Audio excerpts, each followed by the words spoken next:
We're live. Okay.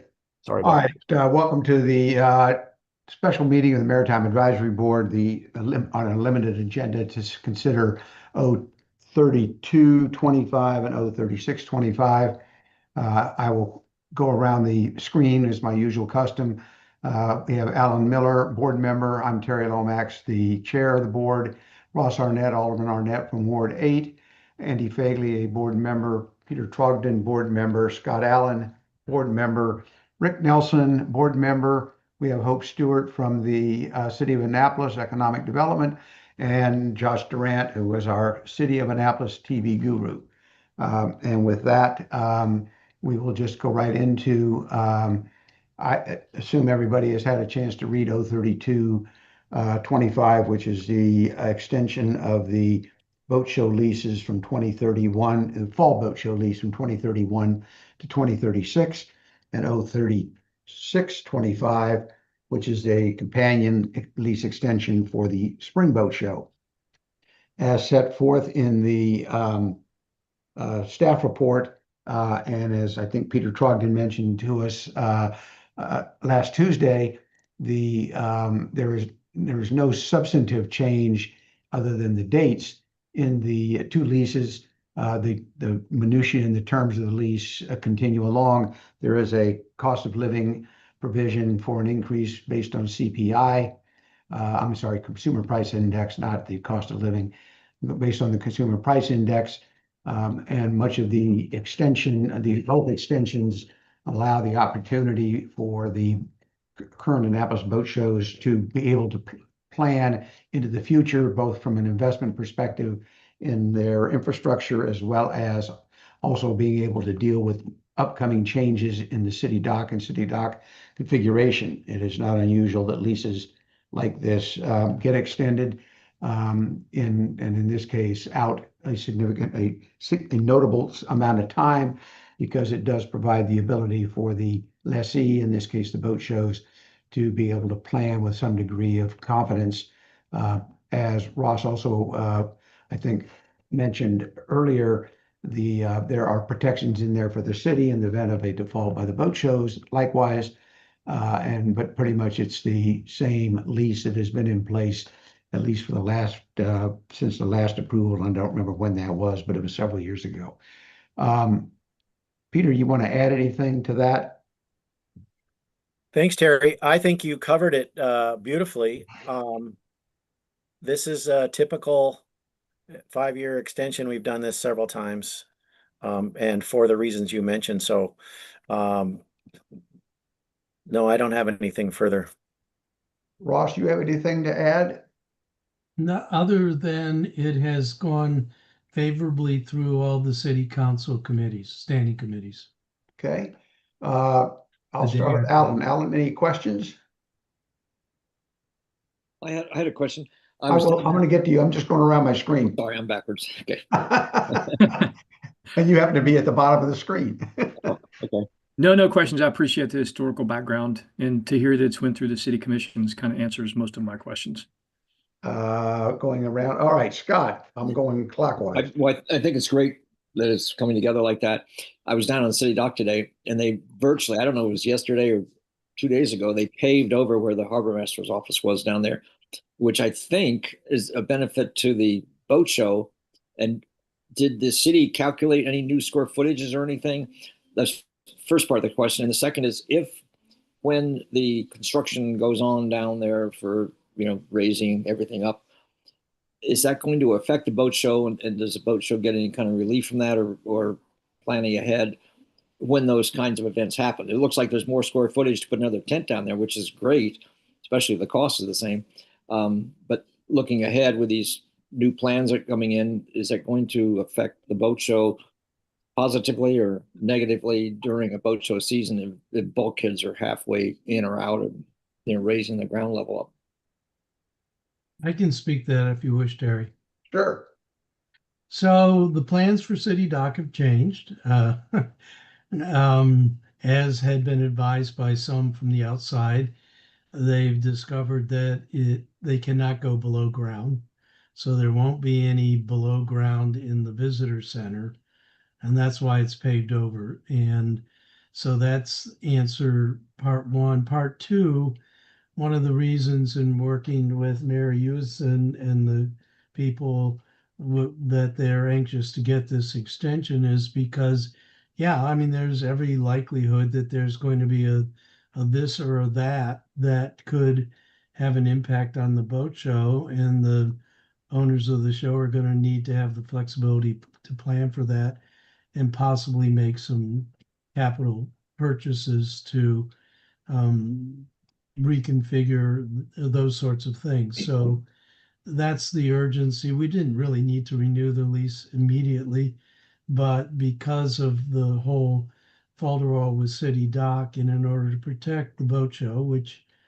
is part of the branding of the city of Annapolis, the council is going to take this up at the end of this term and give them the security to know that they have a lease with all the protections that are written in the lease. Peter, do you want to add anything to that? That's well said, Ross.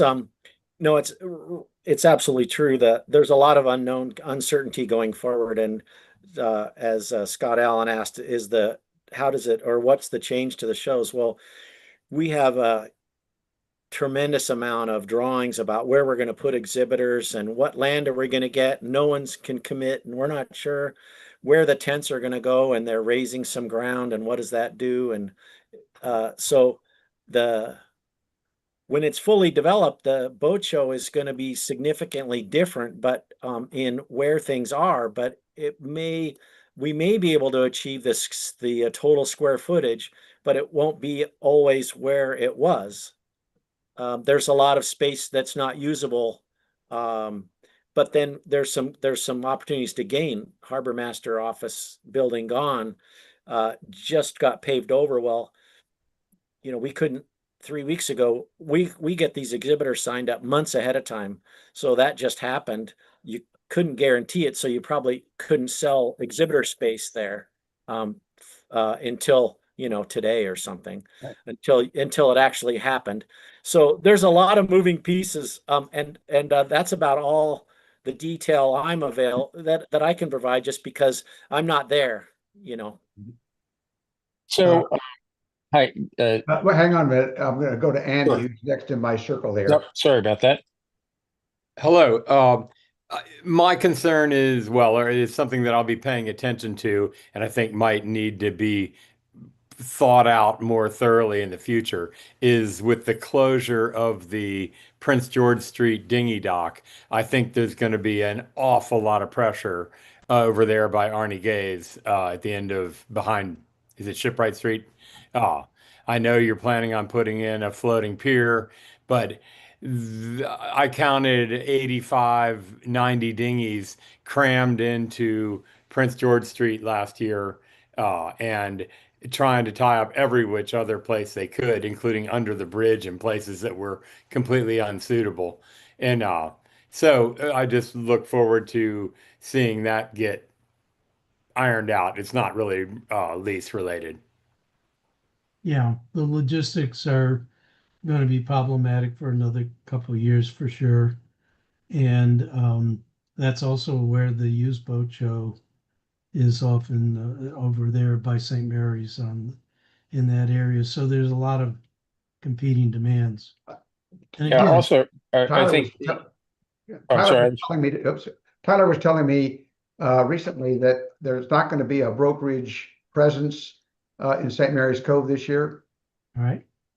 Well, that'll take some pressure off. Yeah, that should relieve some of the pressure. Rick, I'm sorry, go ahead. Oh, that's okay. I seem to remember an issue that came before us was the use of dinghies on the kind of boats that are rented and bringing people in, and whether we could come up with a more coordinated way of picking people up from those boats. And so it seems that would be intertwined with this issue of where 80 or 90 dinghies could go. So I don't know that whether it was Watermark and picking people up at different places, but that was an issue that was before us after the last boat show, was it not?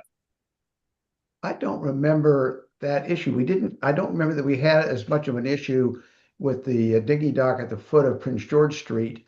I don't remember that as being a major issue. I thought the reason the floating dock went in was partly because of the work that was going on City Dock, and that it wasn't that was making the access at Prince George Street, um, um, I'll say less usable, but I could be mistaken on that. Well, maybe I think the issue was if there was a better way of picking people up for their boats so that they did not have to take the dinghies in. So, Well, and certainly we have we certainly have the water taxi is available, during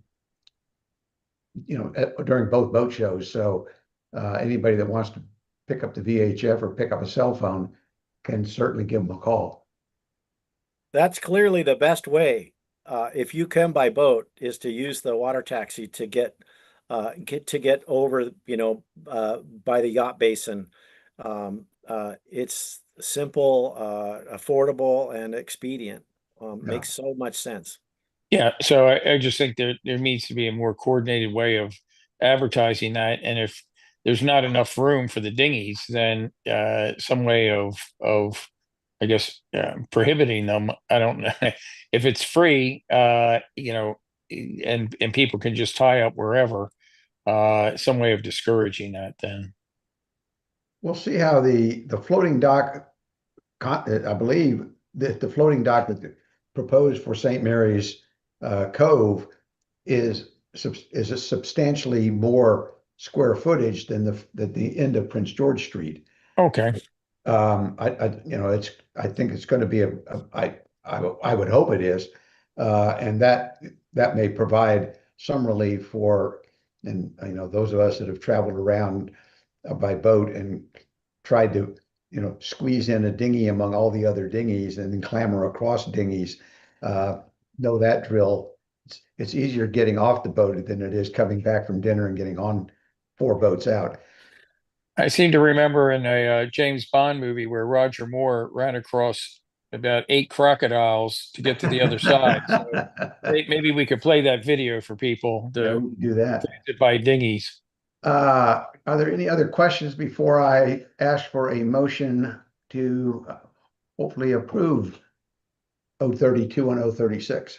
Just one question is more, it doesn't affect the approval, but out of curiosity and to Peter's point of things being unclear in the future where space might be, but something that the proposal, which has since been withdrawn, but putting in docks, private docks, a marina off of City Dock, and it's whatever 90 slips. That seems to be all the space that's used by the boat show. Perhaps it was planned in that proposal if it's transient docks and the boat show would use it. But I guess in the future, if there's any major alterations to the kind of that mooring field there, as Peter, did that come up in any of the discussions as to how it would affect the boat show? Yeah, we had meetings, and the intent of the developer was that all of that whole facility would be consumed inside the boat show. So we would use all those docks and add our docks to create a traffic pattern and facilitate everything we need. And so that was their thinking. That was what we were told. Well, good. Yeah, just they didn't know if people had permanent slips and then getting them out of it for the boat show. But at least if there's dialogue, that's good for you in a perhaps uncertain future. Yeah. Yep. All right. Anybody else? Yes, Scott. Just a small question from a PR standpoint. I'm not one advocating that the city spend more money, but if and when the dinghy dock or docks are not available for transients to get off of boats during the boat show only, would their economic office of the city consider giving, if you have a mooring in the city, giving vouchers, for instance, to be able to use on the watermark launches to get in, rather than having the dinghy dock? If the dinghy dock is unavailable or that, during construction or whatever, during the boat show, could the city consider maybe giving X number of vouchers with the mooring fee if somebody is there during the boat show only, not other times, but I'm just thinking during the boat show. But just looking from a PR standpoint, if somebody's coming to Annapolis and they say, well, we can't get ashore, why would we want to come to Annapolis? Or we have to pay to get ashore. I don't know how big of a deal it is, but I was just thinking out loud, maybe some vouchers if you're mooring and the dinghy dock is unavailable that year for the show. So that's probably a simple thing to do for boats that are on actually city moorings.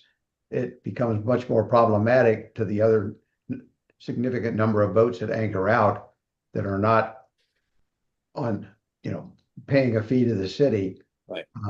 That are just freely anchoring wherever they can find a spot in the outer harbor. Right. Or up the creeks. But, I guess subsidizing the cost of subsidizing the cost of essentially a free water taxi for those people would be the concept, but something that's the idea I had. And I'm thinking from a business standpoint for Annapolis to be, when people are coming up the waterway, they say, we really like Annapolis because we can get a mooring and they're not going to disengage us from the city if the dinghy dock is closed. I think we'll find out how the floating dinghy dock works at the end of on the St. Mary's Cove fairly quickly. It may turn out that because of the walk from that area up to the boat show, people may say, for $3 or $5, whatever it is, to ride the water taxi and getting dropped off right next to the hotel, it makes a lot more sense. I mean, I think the physicality of it may solve itself. Yeah. Anyway, just an idea. All right. Anybody else? Is there a motion to approve 032, 3025 and 03625 together? Alan, so moved. Andy, second. Any further discussion? Peter, I assume you will abstain. I am abstaining. You're abstaining, but you're here for your presence is notable for bringing a quorum, but the vote does not require you. All in favor? Aye. All right, we have all affirmative votes. It is unanimous. I will write up a short report to the Office of Law and circulate it to the council members tomorrow. And thank you all for taking time out. Peter, I haven't seen you shaking around, so I'm assuming the travel lift is sitting still. Yes, we are parked. Yes, so we are. Very good. All right, is there a motion to adjourn? See you at the boat show. Yes, Scott's moved to adjourn. Is there a second? Second. Okay, Alan is seconded. All in favor? Aye. Aye, Thanks, aye. everybody. Ross, you're going to make